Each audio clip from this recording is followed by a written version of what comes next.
नमस्कार, जय हिंद, वंदे मातरम। आप देख रहे हैं परिहार विजय पथ। तो आज 17 दिसंबर यानी कि 2 गते पूस, हिंदी के चंद्रमा गतियों के आधार पर जो गते हम लोग कहते हैं, पूस का महीना काफी ठंडा। तो इस सर्दी में अभी तक धूप यहाँ पर नहीं आई और आज आप लोगों से विशेष रिक्वेस्ट है, फरियाद है कि ज्यादा से ज्यादा चैनल को लाइक, सब्सक्राइब और कमेंट्स जरूर करें, लोगों से शेयर करें ताकि इकोलॉजिकल बैलेंस ऑफ हिमालयाज के इस सीरीज को आगे बढ़ाया जा सके, आप लोगों के बीच पहुंचाया जा सके। तो पहाड़ों के विश्लेषण संबंधी सबसे पहले आप लोगों के विश्लेषण के लिए, यदि ये देश पूर्णतया मैदानी होता तो क्या ये मिस्र या अन्य देशों की तरह रेगिस्तान होता, या पहाड़ों का, इस हिमालय का देश की सुरक्षा के लिए तो है ही, बाकी गंगा नदी के अस्तित्व और समस्त एशिया महाद्वीप के क्लाइमेट के लिए, मौसम के लिए इसकी क्या महत्ता है। तो आगे बढ़ते हैं कि जैसे आप नरेंद्र सिंह नेगी जी के गीतों में सुनते हैं कि पहली पहली को घाम लागो शिव का कैलासा, या इसी प्रकार गोपाल बाबू गोस्वामी जब अपने जमाने में गाते थे चमचम चमचम चमचम की घाम डांडियों। तो आज सुबह जब मैंने देखा नजदीक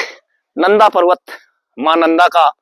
ससुराल, मां नंदा का घर, शिव भूमि, और ठीक उसके बगल पर त्रिशूली पर्वत, तो सामान्य शिवालिक पहाड़ियों पर धूप आ चुकी थी और नंदा पर्वत पर धूप नहीं थी। मैंने कहा ये कैसे हो सकता है। जब ईस्ट की तरफ नजर लगाई तो जहां से सूरज आता है तो वहां कुछ छितरे हुए बादल थे, जिन्हें बादलों के प्रकार के आधार पर जो उच्च बादल, मध्य बादल और निचले बादल के प्रकारों से हम लोग जानते हैं। इस पर आप जरूर कमेंट्स कीजिएगा कि किस प्रकार के बादलों से वर्षा होती है। अगला, पहाड़ों में वर्षा कितने प्रकार की होती है, जिसे आप भूगर्भीय वर्षा या राहत वर्षा कहते हैं। क्या उसका अस्तित्व लगातार समाप्त होता जा रहा है, जो कि पहाड़ के निचले सतहों से वाष्पन बनकर ऊपर उठकर ठंडा होकर बरसात होती है या होती थी। तो क्या पत्तीदार वृक्षों के समाप्त होने से और चीड़ का अत्यधिक प्रसार, यानी कि अतिक्रमण कहिए चीड़ का, जहां बांज बुरास के जंगल थे उससे ऊपर चीड़ निकल गया है, इसलिए वाष्पन वर्षा का प्रभाव समाप्त हो रहा है। या इसके अलावा जो बरसात में वर्षा होती है, बंगाल की खाड़ी से जो तूफान उठते हैं वो तो आमतौर पर बरसाती ऋतु में होती है। इसके अलावा सर्दियों में होने वाली वर्षा, जिसे आप पश्चिमी विक्षोभ या वेस्टर्न डिस्टरबेंस के नाम से जानते हैं, वो वेस्टर्न डिस्टरबेंस जो कि अरब सागर के समुद्र से बनकर आता है,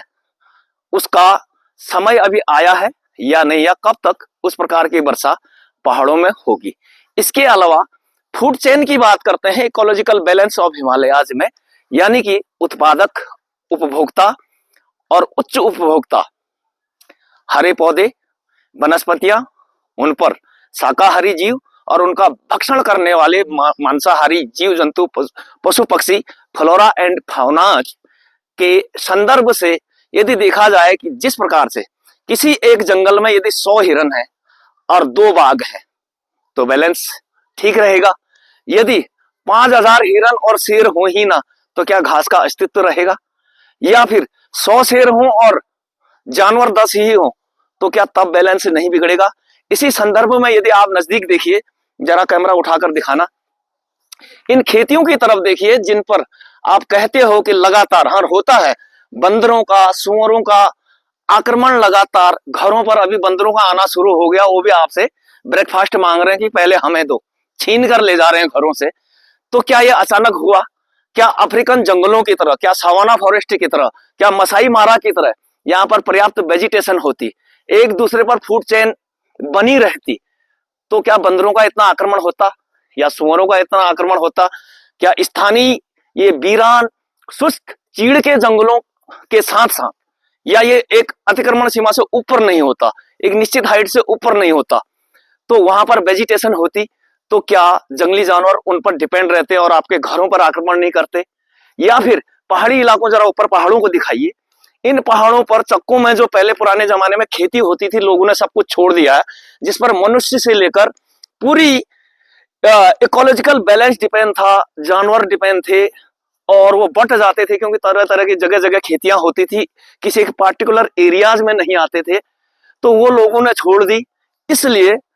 उनका दिनचर्या बाधित हो गई और इकोलॉजिकल बैलेंस ऑफ नेचर बिगड़ा है और उनका आतंक खेतियों की तरफ हो गया है। क्या इसका एक कारण ये नहीं हो सकता कि जो फ्री राशन भारत सरकार दे रही, मैं ये नहीं कह रहा हूं कि गरीबों को फ्री नहीं मिलना चाहिए, मिलना चाहिए, लेकिन क्या उसकी वजह से लोगों ने खेती करना छोड़ तो नहीं दिया है, जिसकी वजह से भी बैलेंस बिगड़ रहा है और जो उनको खेतियों में या दूर दराज जंगलों में खाने पीने को मिलता था वो मिल नहीं रहा है और वो अचानक आक्रमण कर रहे हैं घरों पर। या फिर प्लेन एरिया से, जैसे जनता क्लेम करती है कि प्लेन के बंदर, पहाड़ी बंदर डरते बहुत थे, जो प्लेन जैसे हरिद्वार के बंदर जो हाथ पर छीन कर ले जाते हैं, क्या उनको ट्रकों में भर भर के पहाड़ों में छोड़ा तो नहीं गया? क्या सुअर का वो वंश जिसे हम ब्रहा कहते हैं, भगवान विष्णु का ब्रहा अवतार, वो बहुत बड़ा होता है, उसे पहाड़ी तेंदुआ मार नहीं पाता एक बड़े ब्रहा को, लेकिन जो छोटी छोटी बोर टाइप की जो नस्लें आ रही हैं, ये बहुत सारे, क्या ये भी जंगलों में छोड़े तो नहीं गए हैं? अचानक इनकी संख्या इतनी कैसे बढ़ गई? तो विश्लेषण आपके सामने है और आप लोगों ने इसके कमेंट्स अपने कमेंट बॉक्स में जरूर देनी है, अपनी राय जरूर देनी है और मेरे प्रोत्साहन के लिए, ताकि मैं इकोलॉजिकल बैलेंस ऑफ हिमालयाज के सीरीज को आगे बढ़ा सकूं, इसके लिए आप लोगों के सहयोग की बहुत जरूरत पड़ेगी। तो बने रहे परिहार विजय पथ के साथ और अपने कमेंट्स कमेंट बॉक्स में दें और ज्यादा से ज्यादा लोगों तक वीडियो को लाइक करें, शेयर करें, सब्सक्राइब करें और लोगों तक पहुंचाएं और बने रहे परिहार विजय पथ के साथ। जय हिंद, नमस्कार, वंदे मातरम।